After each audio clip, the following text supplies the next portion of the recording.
લોકમત ન્યૂઝમાં આપનું સ્વાગત છે। દર્શક મિત્રો, ઉનાળાની કડકડતી ગરમીમાં લોકો માટે તાજગી અને રાહત આપતું લીંબુ હવે ખિસ્સા ઉપર ભારરૂપ બની ગયું છે। દર વર્ષે ગરમી પડે છે અને લોકો લીંબુ પાણી, શરબત કે ઠંડા પીણાનો સહારો લેતા હોય છે, પરંતુ આ વર્ષે પરિસ્થિતિ થોડુંક અલગ જોવા મળી રહી છે। બજારમાં લીંબુના ભાવ આશ્ચર્યજનક રીતે વધી ગયા છે અને હાલમાં અંદાજે 200 થી 300 રૂપિયા પ્રતિ કિલો તે વેચાઈ રહ્યા છે। ગરમી વધતા લીંબુની માંગમાં જોરદાર વધારો થયો છે, જ્યારે સપ્લાય ઓછો હોવાના કારણે ભાવ સતત ઊંચા જઈ રહ્યા છે। વેપારીઓના જણાવ્યા મુજબ હવામાનમાં ફેરફાર, પાકમાં ઘટાડા અને ટ્રાન્સપોર્ટેશનના ખર્ચ વધવાની સ્થિતિ સાથે આ પરિસ્થિતિ આવી છે।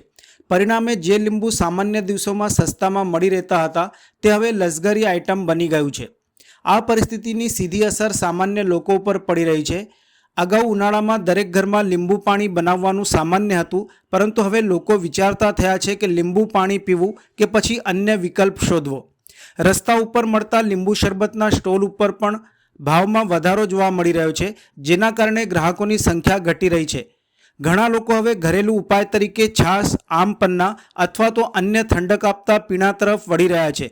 જો કે આરોગ્યની દ્રષ્ટિએ લીંબુનું મહત્ત્વ આજે પણ એટલું જ છે। તેમાં રહેલા વિટામિન સી અને તાજગી આપતા ગુણધર્મો શરીરને હાઇડ્રેટ રાખવામાં મદદ કરે છે। સામાન્ય રીતે ઉનાળામાં રાહતનું પ્રતીક માનવામાં આવતું લીંબુ આ વર્ષે મોંઘવારીનું પ્રતીક બની ગયું છે।